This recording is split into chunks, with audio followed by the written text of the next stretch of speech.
नमस्कार, मी डॉक्टर मच्छिंद्र बांगर महाराष्ट्रातील आणि देशातील हवामान परिस्थिती संदर्भात ताजा अंदाज देणार आहे. आपल्याला एक माहिती आहे की पुढील 48 तासामध्ये काय घडामोडी घडतात या संदर्भामध्ये आपण एक संध्याकाळचा अंदाज घेत असतो.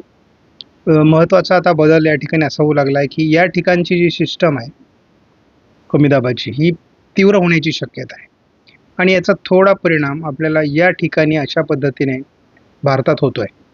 मात्र या ठिकाणावरून जी काही बाष्प मान्सूनसाठी पूरक आहे, ते येणं अपेक्षित होतं. परंतु फारसं हे बाष्प भारताच्या दिशेने येत नाही, ते विरुद्ध दिशेने जात आहे आणि त्यामुळे अवरोध निर्माण झाल्यामुळे मान्सून पुढे सरकत नाही आहे. भारतीय हवामान खात्याकडून आज 26 तारखेला केरळमध्ये मान्सून येईल, अशा प्रकारची घोषणा करण्यात आलेली होती. कारण 16 तारखेला अंदमानात मान्सून दाखल झाला होता आणि आज तब्बल त्याला 10 दिवस झाले आणि साधारणपणे 10 दिवसाच्या अंतराने अंदमान ते केरळ असा प्रवास होत असतो. परंतु अनुकूल परिस्थिती निर्माण होत नाही. ही जरी गोष्ट खरी असली तरी बरेच घटक आता निकषानुसार पूर्तता करतायत. त्यामुळे यदाकदाचित पुढील 2-3 दिवसामध्ये मान्सून केरळात येऊ शकतो. वेदर हे एक पर्जन्य साक्षर चळवळीतील आमचे एक सहकारी यांच्या अभ्यासानुसार त्यांनी असं म्हटलंय की नैऋत्य मान्सून केरळमधील आगमन हे 3 ते 4 जूनला होईल.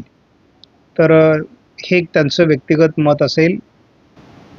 तर आपल्याकडे जो डेटा उपलब्ध झालेला आहे त्या डेटामध्ये सध्याच्या परिस्थितीमध्ये जे क्रायटेरिया केरळमध्ये मान्सूनसाठी आवश्यक आहेत ते क्रायटेरिया फुलफिल होताना दिसत आहेत. बहुतांश क्रायटेरिया या ठिकाणी पूर्ण होत आहेत. परंतु अरबी समुद्रातील या ठिकाणी जे काही वातावरण आहे ही एक चक्राकार स्थिती आहे आणि या चक्राकार स्थितीने, या वादळी प्रणालीने या ठिकाणी येणारे जे विंड आहेत हे थांबवलेले आहेत आणि त्यामुळे मान्सूनला पुढे येण्यात अडचण निर्माण झाली. मुख्यत्वे करून बंगालच्या उपसागरातील वातावरणाचा परिणाम या भागात होऊ लागला आहे आणि त्यामुळे स्थानिक वातावरण अगदी महाराष्ट्रापर्यंत पोहोचलं आहे.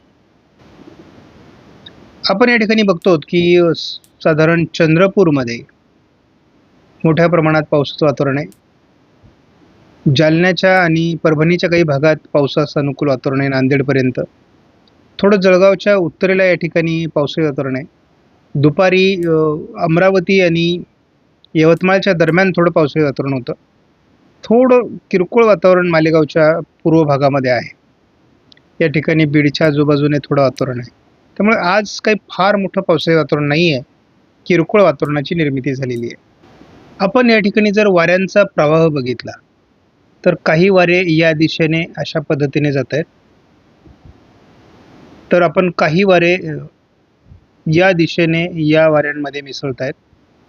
परंतु मुख्यत्वे करून काही वारे या दिशेने खाली येऊन या दिशेने जात आहेत.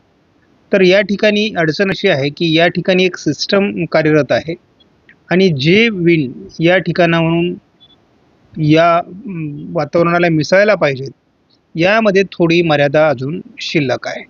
त्या तर एक अरबी समुद्रामध्ये आहे, एक बंगालच्या उपसागराच्या पूर्वेला आहे.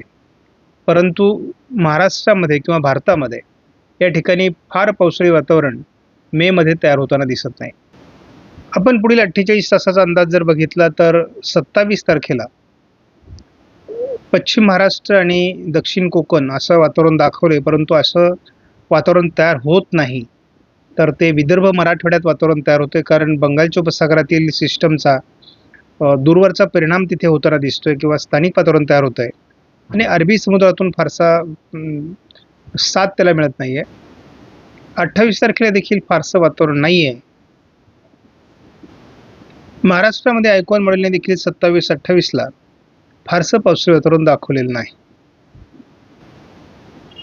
JFSने देखील कोकण किनारपट्टीला थोडं वातावरण दाखवलंय, परंतु 48 तासात महाराष्ट्रात फारसं पावसाळी प्रभाव दाखवलेला नाही. या मॉडेलचा अंदाज आपण बघू, परंतु या मॉडेलनुसार पाऊस पडताना सध्या तरी मला 2 दिवसात दिसलेला नाहीये. उद्या विशेष वातावरण महाराष्ट्रात दाखवलेलं नाहीये या मॉडेलने. त्यामुळे थोडं महाराष्ट्राच्या मराठवाडा, पश्चिम महाराष्ट्रात थोडं वातावरण तयार होऊ शकतं. 28 तारखेला मात्र कोल्हापूर, सांगली आणि थोडं सोलापूरला उशिरा दक्षिणेला वातावरण तयार होऊ शकतं असा एक अंदाज आहे. परंतु माझ्या अभ्यासानुसार बंगालच्या उपसागरात जे वातावरण आहे त्याचा परिणाम होऊन विदर्भ, मराठवाड्यात स्थानिक पावसाचं वातावरण अधिक तयार होईल असा अंदाज आहे. त्यामुळे कमजोर मान्सूनची परिस्थिती सध्या निर्माण होते. अगदी 29-30 तारखेपर्यंत देखील कुठलंही विशेष वातावरण नाही आहे.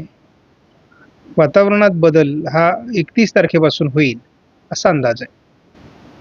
त्यामुळे आपला अंदाज आहे की 6-7 तारखेला महाराष्ट्रामध्ये मान्सून दाखल होईल आणि त्यानंतरच महाराष्ट्रामध्ये म्हणजे 8 तारखेनंतर महाराष्ट्रातल्या पावसाच्या ॲक्टिव्हिटीज मुख्यत्वे करून वाढतील. आपला अंदाज आहे की आता 2-3 दिवस तरी साधारणपणे म्हणजे 6-7 तारखेला जर महाराष्ट्रात मान्सून यायचा असेल तर 29-30 तारखेला मान्सून केरळामध्ये दाखल होणं आवश्यक आहे. आपणास आज व्हिडिओमधील माहिती महत्त्वपूर्ण वाटल्यास लाईक करा, शेअर करा, चॅनलला सबस्क्राईब करा. धन्यवाद.